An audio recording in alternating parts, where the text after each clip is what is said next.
دنباش تماشاوان هجا ایروژه می پرسه که گلکی گرنگ و جدی و مترسیدار لولات خواه به حزب کین پرسه که به گمان چندین سال اف پرسه بویه بلایک کو جانا گلک خلکیش نابریه به صدان گند هات نوالا کرن روشا گلک خلکی به دهان هزار رونجوانین وی ولاتی پریشان کریه اوجی مجاره بردام یا هبونا هزین پارتیا کارگرین کردستان PKK لی دورین سنورین هرما کردستان گلک جاران دناوا جرگ هرما کردستان دهمان دمدا بردام شروانو ترکیه دیگل هفدو بردام تو باران کرنو لهفدان وانه کو خلکی کی گلک دبا قربانی طبعا چهارشنبه بریجی اهل وی توقیته لی بازار آمیدگی قضا آمیدگی ما برنامه که زندگی کرد دیگر خلک منطقه او دور هر گلک پریشان بویه تقریبا 212 گوندن سنوری قضا آمیدگی جرون جوانان هات نوالا کرن 24 ساعتان طیاره لسروی دور دیگره او لیدخه او چیا همو بریندار کرنه اف شرا دمه که داخل که منطقه نتیو نجی دو هزین دروی سنوری و هرما کردستان شهر هفدول سر هرما کردستان دیگه ناخ هرما کردستان خلق دبا قربانی ایرو لچمان که ناحیه چمان که یکیش ناحیه گریدای قضا آمیدگی دیگه و قنطاری چیای گاره لیور بسدما پقینا دو بومبین فداین جاری PKK و یکیش فرماندهین هزا پیشمرگین کردستان شهید بو دو بریندار بو نوش بریانده طبعا وان سال داویه لزاخو و آمیدگی و دورا سنوری پیتری 6 حولاتین سویل شهید بونه بسدما وی شریکوان نتیه نجیه ریوبری آسایشا سرزیری جی غازی علی خان او جی بری دمه که هاتبو شهید کرن لسر وی پرسیان میوانین مهنه لسر آستی اداری و کوچاف دیرین سیاسی جه می روشه دی گلوان دابیش بکن میوانین ملی دهو که برس فهم عبدالله سرو که جواتا پارزگاه ها دهو که گل منه لسلیمانی جی زانا توفیق بک چافدری سیاسی لورد گل منه و میوانین ملی استودگی جه هیه عبدالرزاق علی چافدری سیاسی از لدست بکی دیچمه جم برس فهم عبدالله کاک فهم دماتا باش به اگر بیراتا بیت سالن بریجیک مل سروی پرسل شیلات زیجاره که برنامه کر بو دما برنامه مدکر طبعا طیاره الهنداف سریمت تاتنو دچون کراجار تو باران دکر hani اف روشا دو که روشا که نخواستی اف روشا لدو که که فهم هات که رجا بدا روشا که نخواستی يعني از حس کم پیشه که بو مرون بکه بو بینا رانجی طبعا لسراست هرما کردستان پارزگاه دو که زورترین قربانی وی روشه دده چند جغرافیا دوی که نها دستی PKK و ترکیه هر دو بهبرو لحف دخن گلو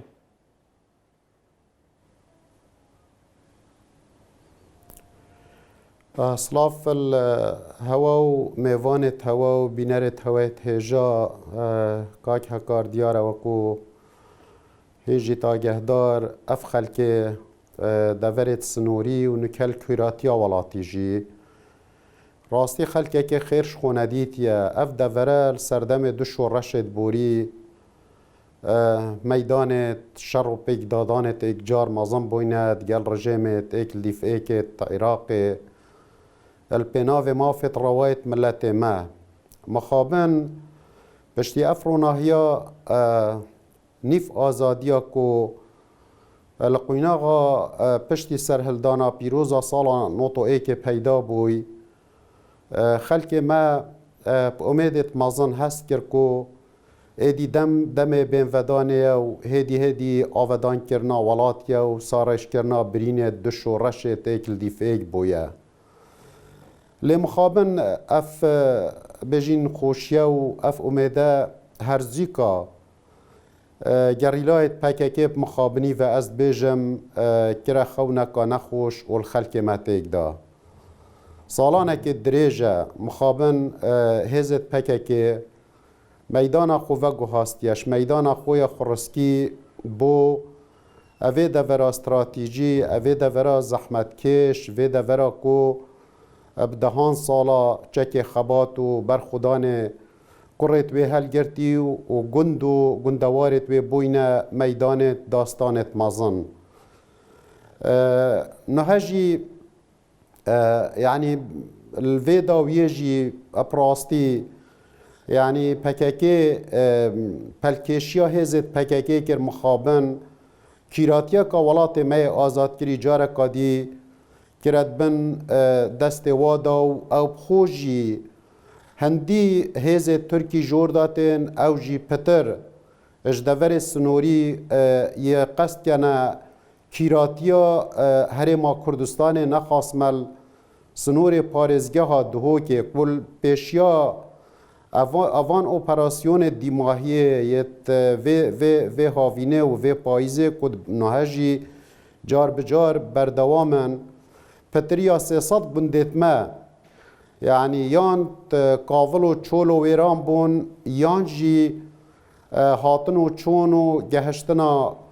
جوتیار و خلک وان گند و گندوارا گله گله کیاب زحمت بو دبن زالگه و دبن دا صلاتا پککی دا بشن نه دست حکمتا هرم طبعا بدستوریاتا او گلک مترسیدار بداویه سالت قربانیه بله بتایبەتیژی لە سنوورێ نەحیا باتیفا و دەرکارێ ئەو شەرە حەفتانینێ ناوبەر ئارتشا تورکیا و پەکێکی هاتکێکردن تەبەنگەلێک گوند لەوێرە هاتنە چولکردن di nava wan gundan da artişa Tirkiye zalgeh danane zalgeh xelê tivyal zalgehê derbas dibike te gotî hêzên PKK bû kuratgeha deverê hatine vekeşan yani bi tehdîd heta vê gavê tê gotin ku 400 gund li deverê çûl bûne gelo hîn weku civata parêzgeha dûkê weku îdara parêzgeha dûkê taban beyannamana razîbûna parêzgarê dûkê jî hebû li dûrvêkê aliyên peywendîdar we ne raspardine babû evê deverê bi parêzin ev deverê dikevîte çarçûvê Herêma Kurdistanê Herêma Kurdistanê kiyanekê destûrî û yasayî hêza pêşmergehine bilawbên me parêzin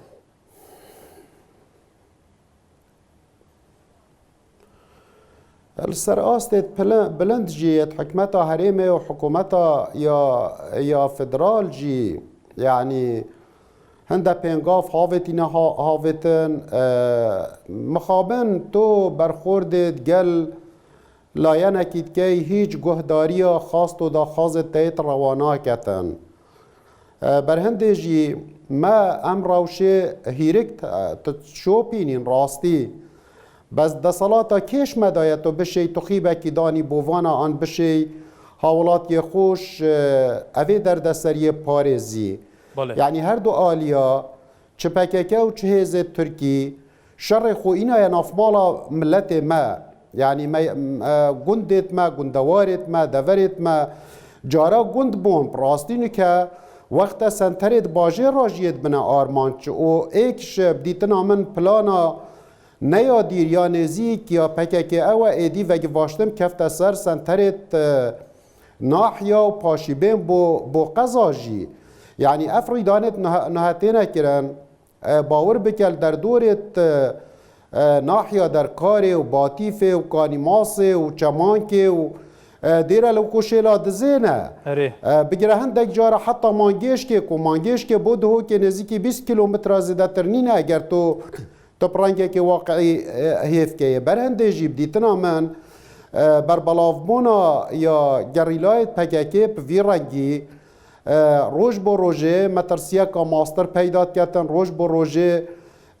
دست و پید خلکی ما پتر گیرید دادن روش بو روژه جیار و دباره و یا جیان بزحمت تر تخلیتا بله که فین دیمه جمتوه میوانی میدن هنه زانا توفیق بک چاودیری سیاسی لسلیمانیه ولی گل منه که زانم کتا باش طبعا خود تزانی 25 سالی ریکه تایبەتی ناوچەی دهۆک حتا قەندیل لە سنووری پارێزگای هەولێر برادوس حتا ئێستا لە شەرباژێر و ماوەت و کۆنەماسی و لەو مانتەقەیەش تەواجدی پێکێک هەیە هەنی لەوێ زۆر لە سنووری تورکیاش دوورە طبعا تەواجدی هێزەکانی پێکێکە لێرە بەردەوام ئەم ناوچانە لەلایەن تورکیاوە ئیستیطلاع دەکرێت بەردەوام فڕۆکێ بێ فڕۆکەوانی تورکیان ئێفشازی تورکیا بەردەوام لەسەر ناوچەکەیە زۆر جار بەدەیان ینی بەدەیان خەڵکی سیڤیل تا ئێستا بوونەتە قوربانی ئەمە تا چەند لە چارچوەی یاسا نێودەوڵەتیەکان مافی حکوومەتی هەرێمی کوردستان و وەزارەتە پێشمەرگەیە کە بچێت ئەم ناوچانە بپارێزرێ بوو پێکێکە ناهێلێت ئەم ناوچانە بپارێزرێ بۆ نمونە ئەمڕۆ بوو بۆمبی چێنراو لە ژێر ئۆتۆمبیلی پێشمەرگە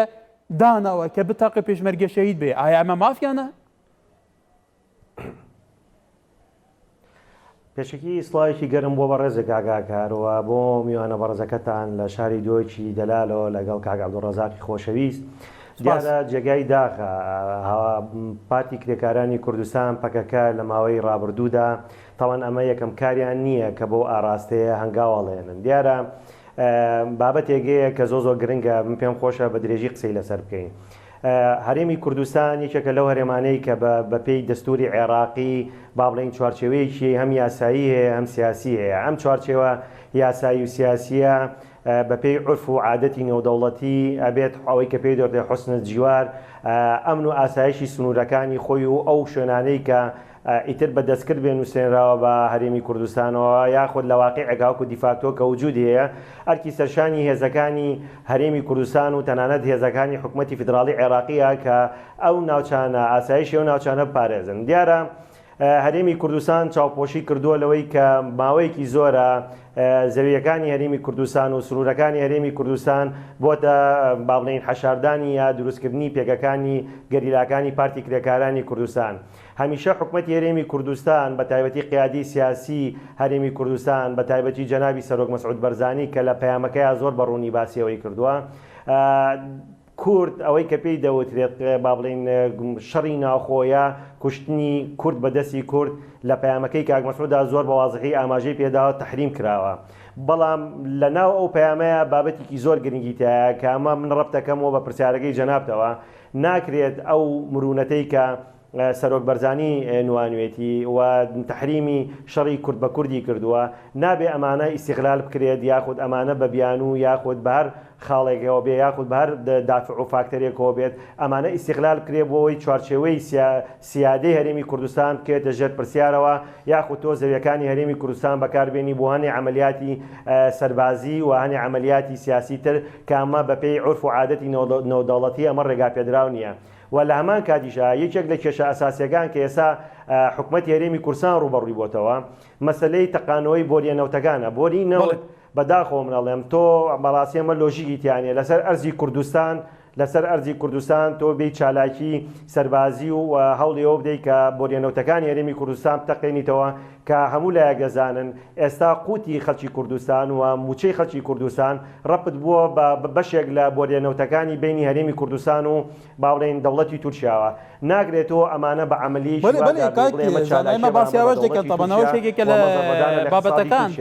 ئەوە شێکێکە لە بابەتەکان بەڵام ئێستا هێزی پێشمەرگەی کوردستان خەریکی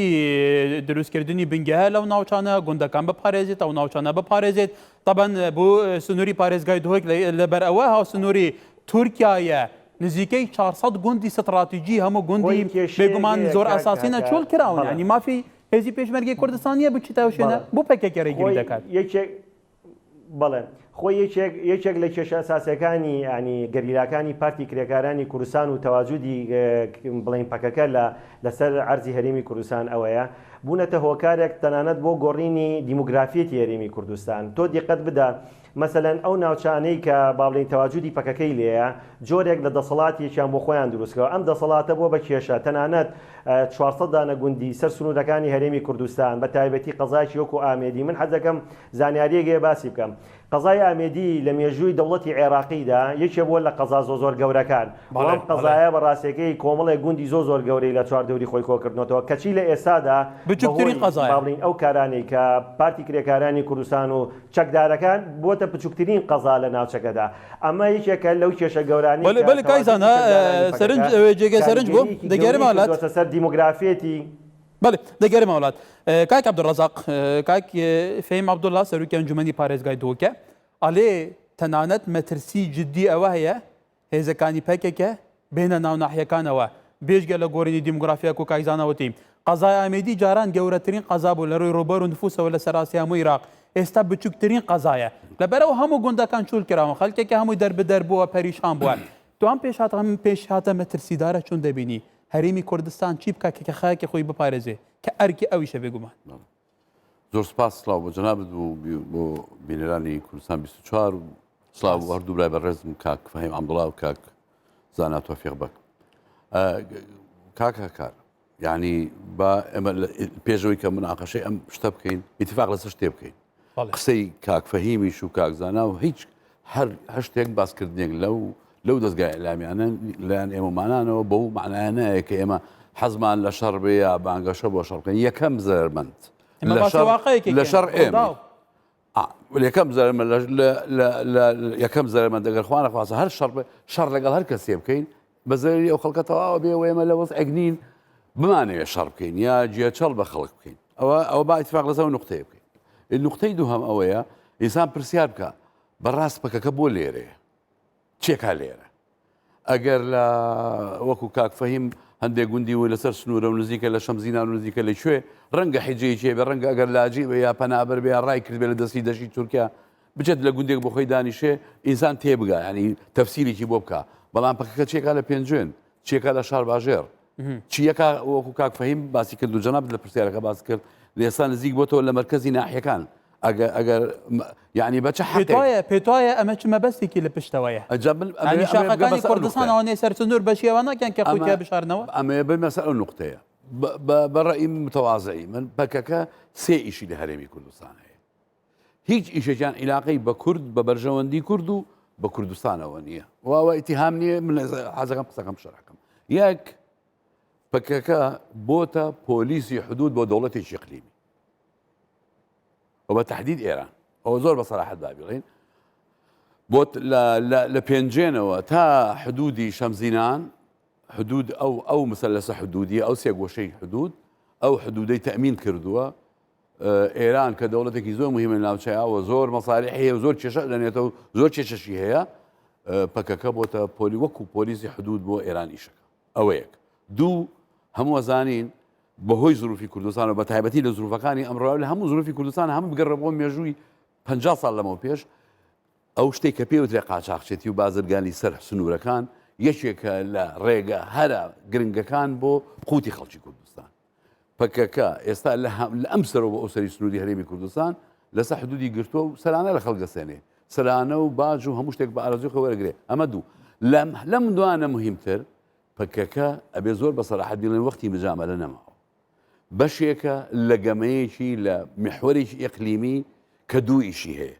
دوو ئیشەکە یەک بەنسبەت کوردستانەوە هەرێمی کوردستان مستهدەفە لەن ئەو محوەرە ئیقلیمیەوە و بە تەواوەتیش ئامانجە و ئەشزانی ئێسایمە وەزعمان چۆنە هەموو خەڵکی کوردستان ئەزانی وەزعمان لێستا وەزعمان زۆر خراپ بەلایکەمەوە موچەی خەڵک و معاش و ئەو هەموو گەماروی کە لەسەرمانە کۆرۆنا ئەو کۆرۆنا ینی لە زۆر لای وەزعمان خراپە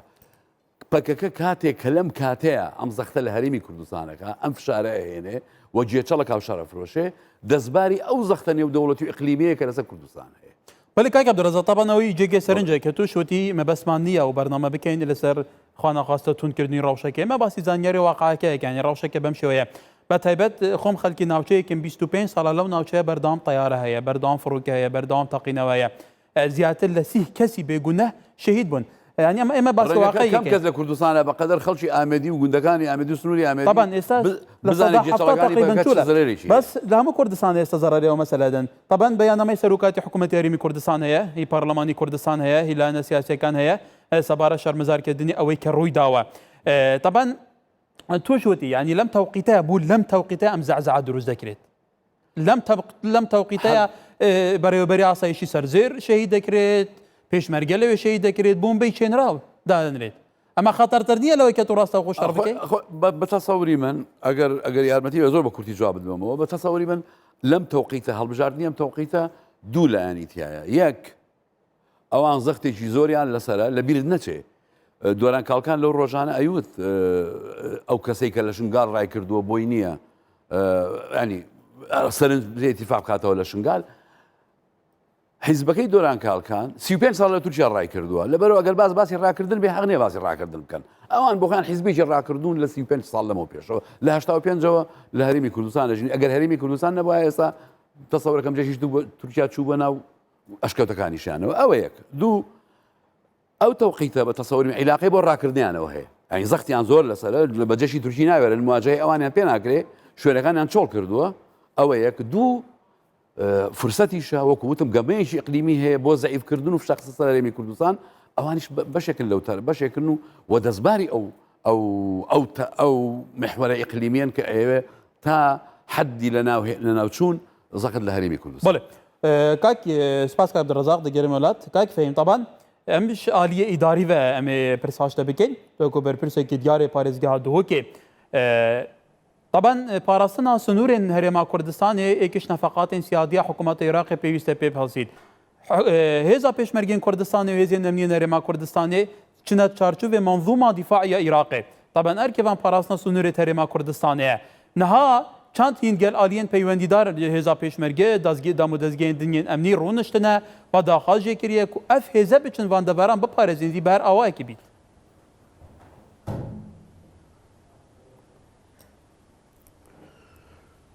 دیاره کار تامی دانستاندن ادگل حکمتا فدرال دا و یت منظومه بیجن هزت پاراستنا یا عراق دا سالانه بودجا پیشمرگی تا دانان نافذت عراقی دا انتیت وزارت برروانیه و هزا پیاده دا بس مخابن حتانو که هیچ کاریه که و یا دیاره بو پیشمرگی و نه هیچ تقمنی و تشت لوجستیجی که مخابن پشتوانی لنهات کریه و دیگر ما شر داعجی داورو که هیچ رنگی که چاوره که هر چند وکی کاک عبدالرزاق برادر بحث کریه و کو پاراستنا سنوراش ارکو محمد رنگیت حکمت فدرال جیگ بیتن و پاراستنا سروریا بجینوان یاوان سنورا بس مقابن طریقا هزکا پاراستنت سنوری دا عن اوید بجنه حرس حدود کو اوانا جی مقابن یعنی هیچ دا صلات اکنینه چه بنای تکرن و چه پشتوانی جی نش حکمت فدرال هات یکرن و نه چاوره نجی برای من کو روژه کش روژه پشتوانی که هزا پیشمرگی بکن بلکو برو واجبه چنده رنگ وان چاف لیبتن هندی روژه که هزا پیشمرگی لاواز ببیتن او پتر وان بخوشتر بیتن بر هنده جی که بار میر ملیت میا پراستی و چاوره پشتوانیا کسا که ناکن لی مخابن یعنی ده سالت بوری حال خلق ما نخواست مرسنور پارزگه ها دهو که ید وی حالی دا بگیره حتی اتنافخوی خود کردستان دا درزت مازنت دا هنه و لاینت کردستانی که خلق واجی گلکات و گنده دا رنگ هبیتن یعنی هیچ نبیتن یعنی اوجی پارچکن آن حکومت هرما کردستان سیستم هرما کردستان مخابن گلک جارا خوب آخفت نکجی بیان نکجی هلویسته که بویرانه ورناگرن کو اوه ارکه سر ملیتوان چونکو کردستان نبستن ملک پارتی دموکراتی کردستان ملک کردستانی آخرکانه بدوی همی لاینت سیاسی هیچ نبیتن اگر ما بیجین نره کفتن جیک هبیتن سرگلک مسالت چیت حکمت بتن یت اداره دانه بتن یان هر تشتک دی بیتن یت سیاسی بن لیت مسئله سروریا یا هرما کردستان دا پیدویه چه اپوزیسیون چه خلق قد صلات دا همیل یعنی سیاسی رکراو جواک مدنی پارلمان همیل سرخط بن هیچ نبن بیانه که هلویسته که مروف بزانیتن اوان هلویسته که رون و آشکرای هی برهنده جی گلک جارا دیتنا من به دنگیا لاین دیل کردستان رنگ به دنگی ببیتا پالدرک بهنده پککه جی پتر بیتا پیش و دست دریجیا پتر بکتا سر خلک من بله کاک فیمه و پرسکی گلکی گرینگ بو اضعف الایمان پیدویا بیتنا من همی سازیا خدان هل بله از دخوازم فيك كما برسيارك كاك عبد الرزاق طبعا بوتو كما برسيارك او روشي كاتو تبيشوا احزاب كاني حزب سياسي كاني هريمي كردستان هندي ديارن هندي تازه پیداگن به هر حال به حجمیان بیاننامه بلاو دکنوا یعنی اما بشری پکی که پارتی تیگن که زیادت شری پکی که پارتی به لکاته که هزی پیشمرگی شهید کرد اندمانی آسایی شهید کرد ناوچه سنوریه کان لاولاتیانی رسانی والا دکرد هنی پیتوای ام بیاننامه خدمتی پرسکه دکن بداخوا کاتێک من گوێم لە سەرکردەی حیزبێکی گەورەی کوردستانە بێ لەگەڵ تەلەڤیزۆنێکی پەکەکەیە لێ پرسێڵێ ڕەت چییە کە هێزەکانی ئاسایشی پارتی بدانە ئەم کۆکۆڵێ ئەم جوم لە مەوقوتە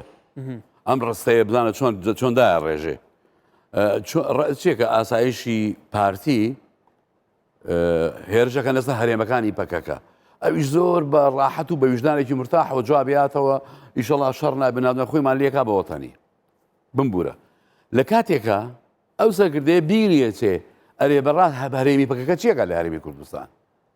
هەرێمی پەکەکە یعنی چی لە هەرێمی کوردستانە ببوورە یعنی چۆنە بێ لە حکوومەتی هەرێمی لە ناو خاچی هەرێمی کوردستانە شتێکە پێی وترێ هەرێمەکانی پەکەکە مەسەن کاتێک کە تۆ لە دەستگایەکی باڵایە وڵاتە بەیانێک دەرەکە وەکوی جەناب هەمووی ئینشایات و مجاملەیە و کەس نازانێت لەگەڵ کوردستان یا لەگەڵ پەکەکەیە لەگەڵ حکوومەتەکەی خۆیەتی کە بخۆی بەشەکە لە حکوومەتەیە لەگەڵ پەکەکەیە جا بەڕاستی ئەوانە جێداواتە بەڕێ تۆ بالتحدید ئەو جموجۆلانی هێزەکانی پەکێک بەتحدید لەو ناوچانێکە لێ کە نفوسی پارتی لێ باڵا دەستە یا لە ناوچەکانی تریش مەترسی هەیە نەخێر جا من ئەو ڕۆژەش وتم ئەو کەسەی کە پێی وایە ئەمڕۆ پەکەکە بە ئومێدی ئەوە بە خەونی ئەوە ئەم شەوە خەوێ یا شەوەکانی کە ئەخەوێ پێی وایە ئەگەر پەکەکە هات و کوردستانی داگیر کرد و ئەوەی کە ئەو خەونەکەی بینن و هەموو تەمان پەکەکە بەشڕوعی لا دەوڵەتەوە پێی وترێ دەبێت سەتی بێت لا دەولە یعنی لەو میحوەرەیەکە بەواڕیان بە دەوڵەت نییە یعنی میلیشیاتوانە وڵات بەرێ بڕێ وەکو چۆن عێراقیان چی لێ کردووە سووریان چی لێ کردووە لیبیان چی لێ کردووە یعنی ئەو مەشروعەیە خۆی کوردستانیش لە زمانی ئەو مەشروعە مستهدەفە پەکەکە بۆ خۆی بەشێکە لەو مەشروعە ئیقلیمی وەکوتم بیدادش بیر کرد ئەوان کە دێن ینی ئێستێدافی کوردستانەکەنی پێیان وایە ینی ئەو کەسێک کە خەون بەوە بینێ ئەو حیزب بە کوردستانی یا ئەو سەرکردەی هەر کەسێکە لە کوردستانە بەداخەوە یا ئەو کەسەی بەناو ڕۆشنبیری لە بین دووکەوانە ئاڵێم کە خەون بەوە بینێ بەیانی پەکەکە دێت و هەولێر داجەکەیە دۆک داگیرەکەیە شوێنی پارتی لە قەکاوەکۆ حیزب پێی وایە سەری خۆی نایە ئەگەر ئەمڕۆ سەری پارتیە بەیانی سەری خۆیەتی پەکەکە دووهەم قبوڵ ناکە یعنی حیزبێکە حیزبێکی ئایدۆلۆژیتی ئەتوانم بڵێم ببوورە وەکو تانە ناڵێم بەڵام وەکو وەسەفەیڵێم حیزبێکی ئایدۆلۆژی ستالینیە دووهەمی نییە ئەوەی بەتەمایە پەکەکە بێ پارتی بۆ لە ناوبەرە و دوایی لەگەڵ ئەو حاکمی کوردستان بێ ئەوە خەونێکی نەزۆگە بینێ لەبەرەوە شەڕی پەکەکە ئەگەر ببوورێمە ئەو شەڕی پەکەکەی ئێستایکە شەڕە بە دژی کوردستان شەڕی بە دژی ئەو دەوڵەتداری ئێمەیکەین شەڕ نییە بە دژی پارتیوە نابێت دەستگاکانی پارتیش پارتی وەکو خۆشی کادرەکانی پارتیش بچنە ژێبارەوەی کە ئەمە شەڕی پارتیان نەخێر ئەمە شەڕی کوردستانە کیانەکەی ئێمە مستهدەفە هەرێمەکەی ئێمە مستهدەف بەڵێ طبعا کاکزانە چونیەتی ئیدارەکردنی ئەم مەلەفە حساسە هەستیاران لەلایەن هێزە سیاسیەکانی کوردستانە و خۆتەزانی لە هەرێمی کوردستاندا و دەستگای شەرعی خۆی هەیە حتا ئەم دەم و دەستگانەش ئیستیداف دەکرێت یعنی چونیەتی ئیدارەکردنی ئەم ڕەوشە بیرۆ بووچوونی لایەنە سیاسیەکان حتا بۆ نمونە سەرۆک بارزانی بەیاننامەیەکە بوو کە پێشتر تەحریم و تجریمی شەڕی براکۆژی کردووە بەس ئەمە نابێت هەندێک لایەن بکەنە بەهانە بۆ نمونە داگیرکردنی گوندە سنووریەکان و دروستکردنی دیفاکتویەک تێدا و وەکو بەدیلێ بە حکوومەتی هەرێمی کوردستان کەوێتە چارچێوەی سنووری هەرێمی کوردستانەوە لەلایەن هێزەکانی پەکێکەوە بۆ نمونە بەیاننامەی پەکێکەشە بووە لەم چارچێوەیە حتا وتی ئەمە ئێعلانی شەڕە لەلایەن پارتیەوە پێت وایە ئەم مەلەفە بەس پارتی ئیدارە دەکات یان دەبێت هەموو لایەنە سیاسیەکانی تریش بچنە ژێرباریان بەرپرسەکانی بەڵێ بەڵێ خۆی یەکێک لە کێشە ئەساسەکانی ینی پارتی کرێکارانی کوردستان بریتە لەوەی ئەوان با بڵێن مێژووی گەلی کورد و خەباتی گەلی کورد و هەموو پارتە سیاسیەکان نەک تەنیا لە باشووری کوردستانە بەڵکو لە هەر چوار پارچەی کوردستانە ئەوان وایە بینن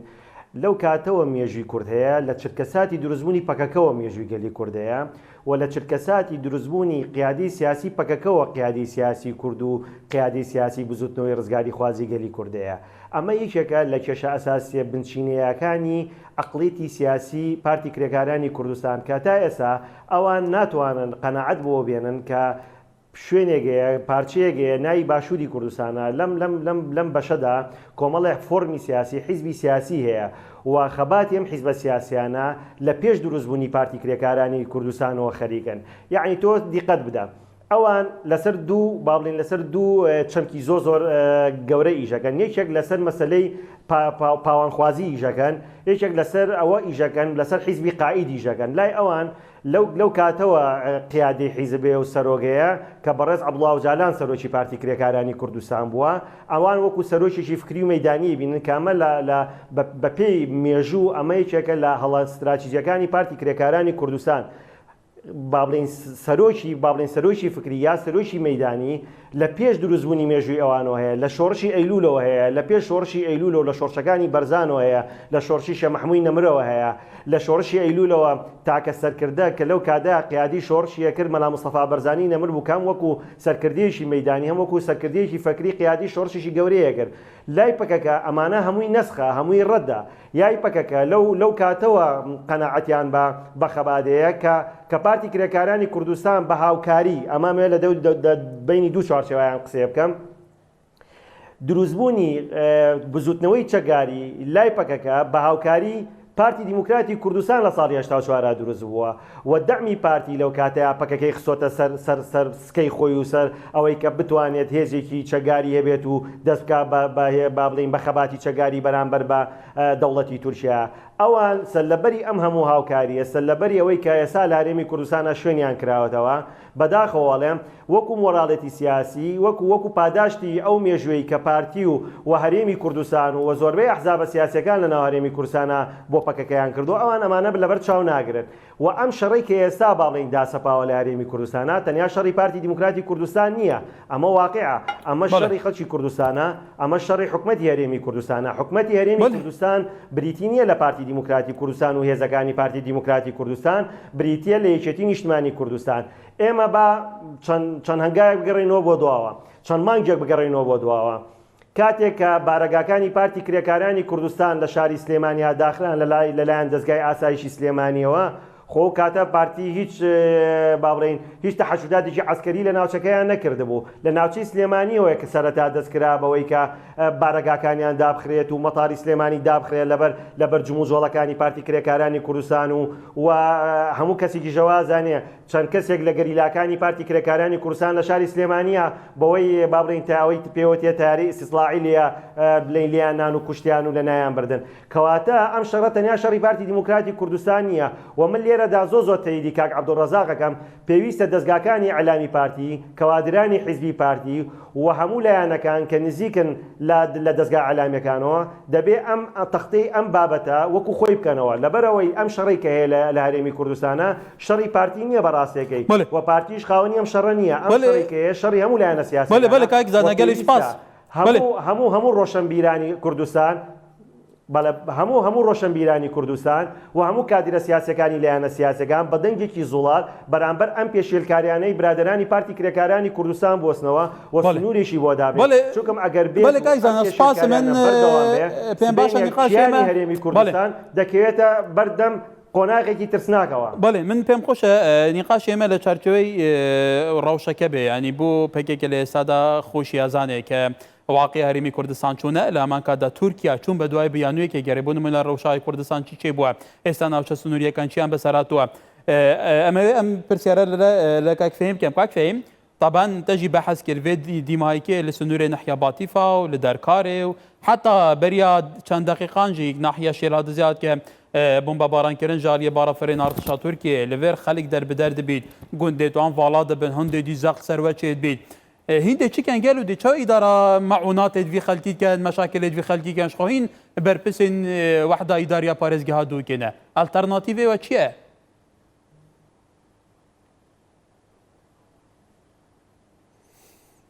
راستی هر خود بجینت بنارد داده که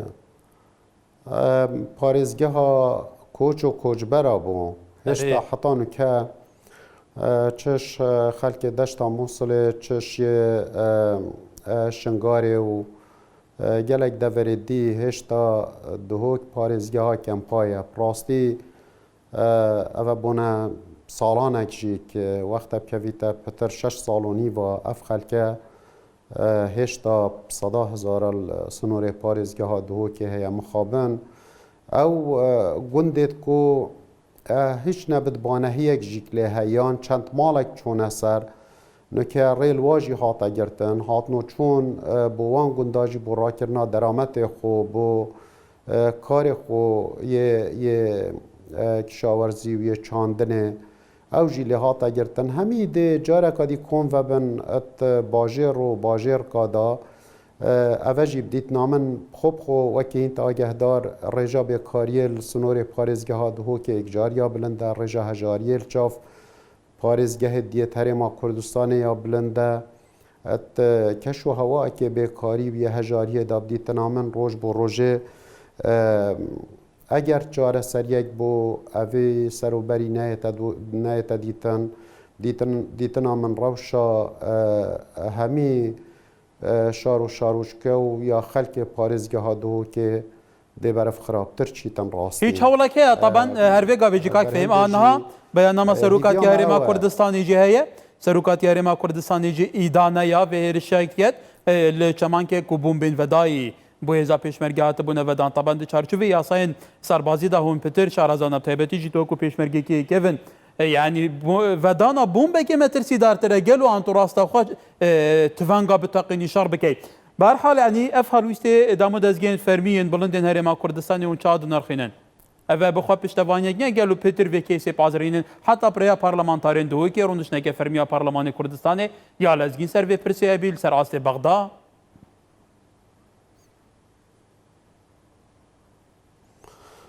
بدیت نامن پیدوی همی سازی هر ایکش لای خو وجی وکی ما گوتی همی جی هست بر پرسیاریه بکن وکی هوالو هفکارت مجیک بحث کریه و ام اوه آرشه هیچ رنگه کی ام نا اخینت چارچوب هنده دا کو اوه هفرکیه که پارتی و ایکتیه اوه ملت میا ملت یه کردستانه و کردستانی نته دا تعداد جین و جارا کادجی از تأکید کن پیدویا چواکولاین چواکو سازیت هر ما کردستان هر ایک هم بر اوی روشا کل سنور پارزگه ها دهو که هی برکو بر پرسیاریت خوشی که رابطه و دی ساجیک دا خازش سازیت حکمت هر ما کردستان کن کلگور او دستوداری نیه پیدا ببیتن دست هاری کاریه و پشتوانی الاداره خوجهی پارزگه ها دهو که بیتا کرنش برکو امیت درگه ورزه که سخت دا ورز زوستانه وکی انت آگهدار جی کو همی او سنورت کو اف چالاکیه و اف دجمنکاریه لیتینه انجام دان دورت زوزانینه دورت اکجار سارن ات پیدوی همی پیدویت ید جیانه نش بر هنده جی اگر روش بوی دستوداری بچیتن ام چاوره زوستانه که اکجار سخت و بله روشك دجوار بو خلك بله كاي فهم سباس طبعا كاي عبد الرزاق بيجي لو ناوچه سنوريانا بيجي لو روشات وتبيشوا كتقريبا نزيك 6 سال ام روشه بمشي لهرمي كردستان بابوني شري بيجي تركيا و دزبردن بو جرخان يا بوري هرمي كردستان چندین جار تقانوي بوري نفط هرمي كردستان كما قوتي خلكي كردستان خوتزاني يك روش ام ناوتەڕا بگرێت چەندین ملیۆن دلار زەرار بە خەڵکی کوردستان دەکەوێتەوە ئایا لە ناو تورکیا کە شەڕیپەکێکە تورکیا وەکە وڵاتێکی اقتصادێکی بەهێزی یەک دنیا ناوەندی اقتصاد هەیە بۆ بالتحدید ڕێک ئەچن بۆری نەفتی هەرێمی کوردستان دەتەقێنەوە من وەکوتم ینی ئەگەڕێمە بۆ قسەکەی سەرەتام پەکەکە باشە زانێ کە بە تایبەتی ئێستا حکوومەتی ئەم حکوومەتی ئێستای کاظمی کەمترین پارەی ینی کەمترین ئیستحقاقی دەستوری لە ڕووی میزانیە و پارە و بوجەوە داوێتی بە هەرێمی کوردستان یعنی ئێمە ئێستا وەزعی مالیمان لە زۆر و کاتیکە زۆر خراپترە لەم وەختەیە پەکەکە بیرەکاتەوە کە بچێ بۆرەکە بتەقێنێتەوە یعنی ڕێک سەربڕینی هەموو خەڵکی کوردستان ڕزق بڕین ئەمە بوو لە کاتێکەوەکو پارتێکی کوردستانی خۆی دەناسێنێ بێگومان عەبدوڵڵا جەڵانیش سەرۆکی پەکێکەویشێکی لەو سەرکردانە بوو کە تەحریم و تەجریمی شەڕی براکوژی کردووە بێگومان بە هەزاران و سەدان هەزار لایەنگیری کوردستانی هەیە بە بوونەیەکی هێزێکی کوردستانی هەیە بۆ وەکو تواڵی ئەمە دەکات ئەگەر ینی لەسەر خەڵک چۆن یەکاتەوە شەڕی براکوژی من لەگەڵ مستەلاحە قسە مشکلەم هەیە ئەگەر بە برات بزانن يعني براكوجي يعني براو برايك نكوش نوانيا بتشي ديار عبدوران كالكام من براي خويا زاني يعني شيء اما زماني ما يجرنتي ما يكردو بويا او مصالح اشكالي لسر لايمن او شري براكوجي من جورد شر بلام كلمه شر براكوجي بليزات بكاكا اشكالي لتي لايمن او يك دو بليزات بوريكا وكاك باجا زاني لە چوو وەختێکە ئەو تۆقیتێ بۆ هەڵبژاردۆ کە پەلاماری پۆرەکەەوە جارێککە بیتەقێنێتەوە ئەجنا ساڵە پار بۆێنێ تەقاندەوە بەزم پێلار تەقاندی کە ئێمە مشکلمان هەبوو لە پارە کە بەغدا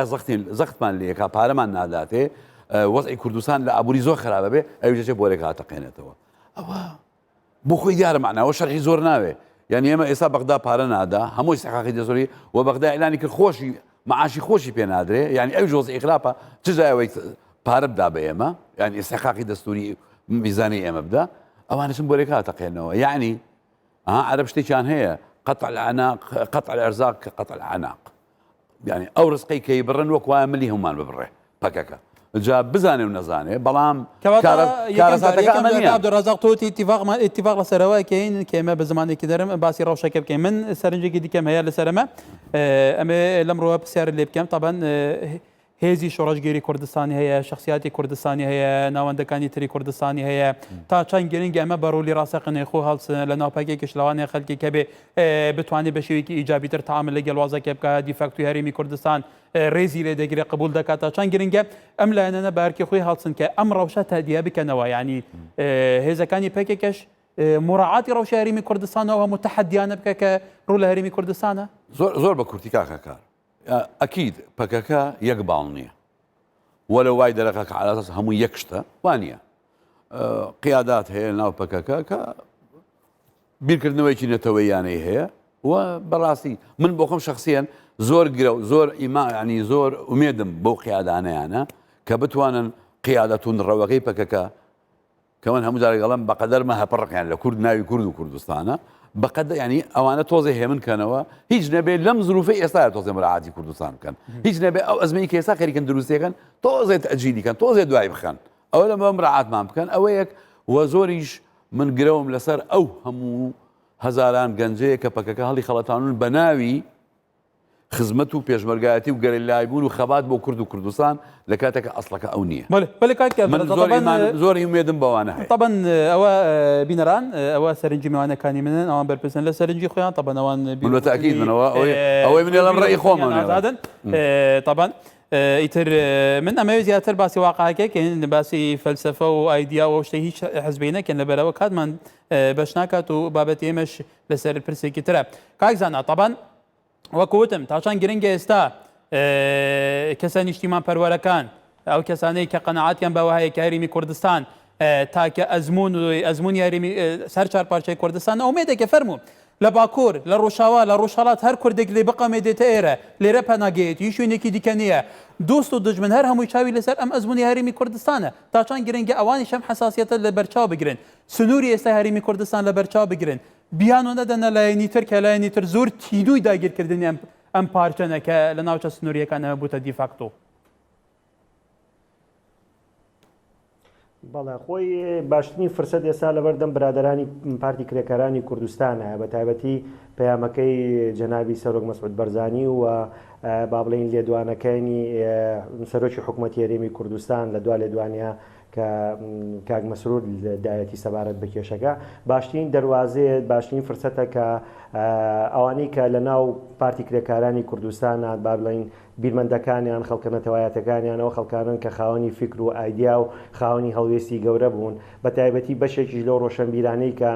با بڵین خەڵکی باشووری کوردستان و لەگەڵ ئینتیمایانە بۆ لەگەڵ پارتی کرێکارانی کوردستانە دەتوانن ڕۆڵێکی ئەرێنی باش ببینن لەم دۆخەدا و من قەنەعەتێکی تەواویشم بەوەیە قیادی سیاسی هەرێمی کوردستانی سەرۆکی حکوومەتی هەرێمی کوردستان جێگرەکەی و هەموو سەرۆکی یعنی ئەو دەسەڵاتانەی کە لە هەرێمی کوردستانە چ دەسەڵاتی پەرلەمانی بێ چ دەسەڵاتەکانی تر بێت چ هەموو حیزبە سیاسیەکان بێ لە ئێستادا دەواازەیەکی باشەیە کە برادرانی پارتی کرێکارانی خۆیان جارێکە مراجعەی سیاسەتی خۆیان بکەنەوە و بتوانن ڕێز لە یاسا و ڕێساکانی هەرێمی کوردستان بگرن و ڕێز لە سیادەی هەرێمی کوردستان بگرن و ئەو شوێنانەی کە لە هەرێمی کوردستانە بۆتە بارەگای ئەوان ئەوەی کە پێدەوەتە دەسەڵاتی پاوانخوازیەوان وازی لێبێن و واز لەوە بێنن کە باج و سەرانە لە خەڵکی و ناوچانە بسەنن و جاری کە هەوڵی ئەوە بدرێتەوە با بڵێن وەزارەتەکانی ناو حکوومەتی هەرێمی کوردستان دەستی ئاوادانکردنەوە بۆ ئەو گوند و ناوچانە بگەڕێنێتەوە کە بەهۆی با بڵێن قەسفی دەوڵەتی تورکیاوە بەوەی تەواجودی چەگارەکانی پارتی کرێکارانی کوردستان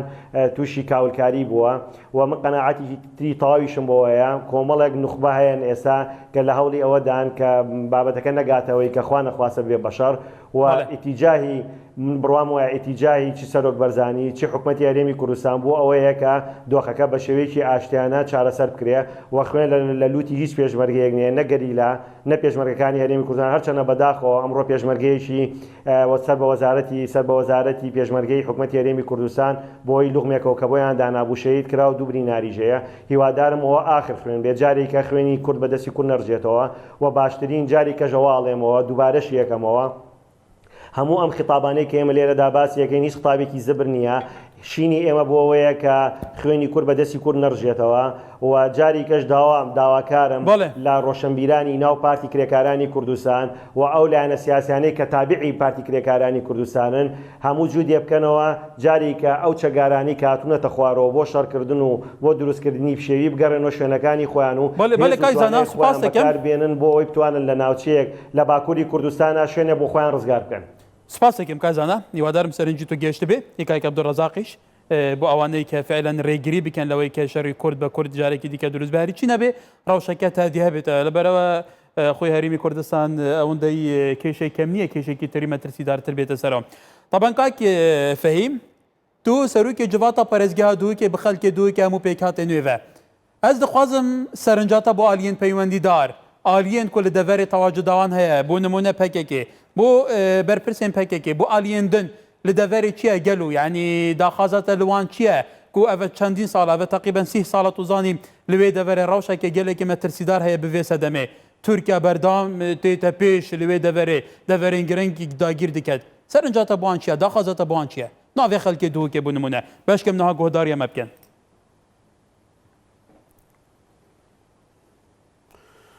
والله مخابن يعني هندي ما بانك السركردات يا PKK كري لوي جاريجي ديسان پمان زمان براينيه پمان زمان آشتي و آشتوايتي ملت ما يماندي بوي شر و شورا ملت ما بدوي جيانكا بتناهيه بدوي آودان کرنا گندوارت خویه پیدوی بین ودانه که ام امیدوارین همی لایک زمان آشتی بگیریت بر دیساجی که بدیت نامن او بیان نامه جناب سروک بارزانی چارچوبه که راست و درسته هر چند گلکی آکورتله دیت نامن ریکه چاره بو هنده کو جارکادی وگرگین بو زمان یه آشتیه بو اکودو قبول کردن لنل سر حسابا خلق ما و سروریا هر امامه ام پیوی نکو توی روشا زیده بزحمت دا یا کو هرما کردستانه کو اف هرما سروریه که نبز بو خلق باشور کردستان سروریه که همی کردشان آزیه پیدبن تا که جه کو جه خو دستور عراق دا وکو قواره که آزاد نیمچه سر بخو های یا بویا وقت بیشن جه که هر کرده که جه کی اتشتن بیتن الویره وکو مالا خوتی دا بجیته و مخابن ام اوی بیشین سر بوره یان اوی قواره خوتی دینه و بانک الجاره قدیل پککت که این کدیر که ویتنش اجندایت بجين هيز وولات الدور بر او لاين يعني او ولات اجل سر هيش تشتكي تري كفتينا بمديتنا من السر ليدانا دو زامل باكور بيت الباشور بيت روشالات وروش آوا بيتن ايك شاف هفت كنه و ادوين بمبيكنه بله دي ساجي که داخازش همي لاين سياسي دیسا سازیت یت فرمی بجین کسایتیت نافدار روشن بیرا کو ارکی خود اوی قناغه دا ببینن کجا رکادی من راکش نمیدانا شرکه بله ولی گلی سپاس کاک فهم ویدارین سرنجاتا گشمی تنی خلکی ماده با جاودتن اگر زور بکرتی کاک عبدالرزاق می دو پیم لای توبه لم شرای خوا نخواسته که روی بداد هیچ کسی که وادار نیه که روی بداد كي زراركات كي قازانجي شكات ملتي كردستان اما زرمندية كما بين و بە تەکیید داگیرکەران و دوژمنەکان و ناحەزەکانی کوردستان هەمیان لەم سەر بۆ ئەو سەر قانزاژمە دەبن و یەکەم کەس ئەوەی کە قانزاژ لەم شەڕاکە تورکیایە کە پەکەکە ئیدعایەوەکە دژیەوە گەورەترین خزمەت بە تورکیاکەن. ولی سپاس طبعا سپاس بو میوانین من بەڕێز فێم عەبدوڵڵا سەرۆکی جواتە پارێزگەها دووکێ کاک عەبدوڕەزاق عەلی چاودێری سیاسی لە استودیۆ دێر منە زانا تۆفیق بەک چاودێری سیاسی لە استودیۆ مەل سلێمانیە ئێدی ڕەوشتێکی هەستیار دەرباز دەبێت تایبەتی دەبەرێن سنووری سەرنجا سەرۆکی جواتە پارێزگەها دووکێ بی داخوازێ دکە کۆ ڕەوش بە وی ئاوایی تەماشەوانێژە بە وی ئاوایی نەبێ ئێدی ڕەوشتە هەدیە بە هەر کەسێکی ویاندەیە ئێدی ڕەوش هدوء ببیت ڕەوش تهدیە ببیت ڕەوش ئاوان دەبێرن سنووری تایبەتی سەرما و زستانە خەڵکیوان بەردەوام نەبیتە قوربانی شەڕێکی کونەتێ نەژێ بهیڤیا سەرنجا میوانێن من بۆ ئالیین پەیوەندیدار گەشت بیت تا بدیتنەکردن شڕۆڤەکردن و دابێشکردن بابەتێکێتنێ گەرم بژیانەوە دخێر و خۆشیان دابێت.